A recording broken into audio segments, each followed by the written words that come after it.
গীতা গীতা গীতা গীতা গীতা গীতা। হরে কৃষ্ণ। শ্রীমদ্ ভগবদ গীতা, অষ্টম অধ্যায়, অক্ষর ব্রহ্মযোগ। শ্লোক ১। কিং তদ্রক্ষ কিমধ্যাতং কিং কর্ম পুরুষোত্তম অধিভূতং চ কিং প্রত্যমোধিতদ্রবং কিমুচ্যতে। অনুবাদ: অর্জুন জিজ্ঞাসা করলেন, হে পুরুষোত্তম, ব্রহ্ম কি, আধ্যাত্ম কি, সকাম কর্ম কি, অধিভূত কি, আর অধিদৈবই বা কি? অনুগ্রহপূর্বক আমাকে স্পষ্ট করে বলো।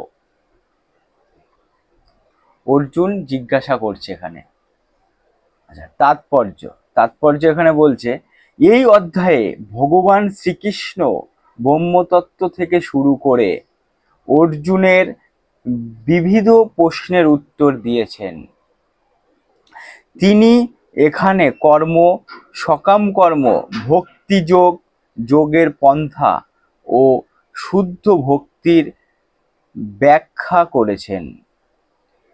শ্রীমদ্ ভগবতে ব্যাখ্যা করা হয়েছে যে পরম তত্ত্ব ব্রহ্ম, পরমাত্মা ও ভগবান নামে অভিহিত হন। আবার স্বতন্ত্র জীবাত্মাকে ব্রহ্মা বলা হয়।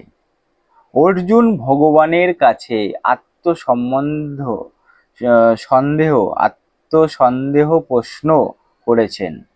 অর্জুন ভগবানের কাছে আত্মসন্দেহ প্রশ্ন করেছেন।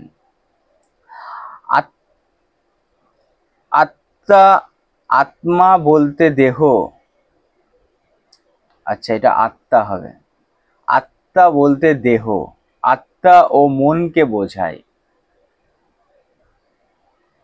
বৈদিক অভিধান অনুসারে আত্মা বলতে মন, আত্মা দেহ এবং ইন্দ্রিয়গুলিকেই বোঝায়।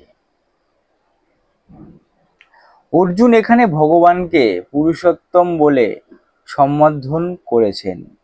অর্থাৎ এই প্রশ্নগুলি তিনি যে কেবল একজন বন্ধুকে করেছেন তা নয়, তাকে যথার্থ উদারদানে সমর্থন পরম অধিকর্তারূপ পরমেশ্বর ভগবান জেনে এই প্রশ্নগুলি করেছেন। হরে কৃষ্ণ কৃষ্ণ কৃষ্ণ হরে হরে, হরে রাম রাম রাম হরে হরে।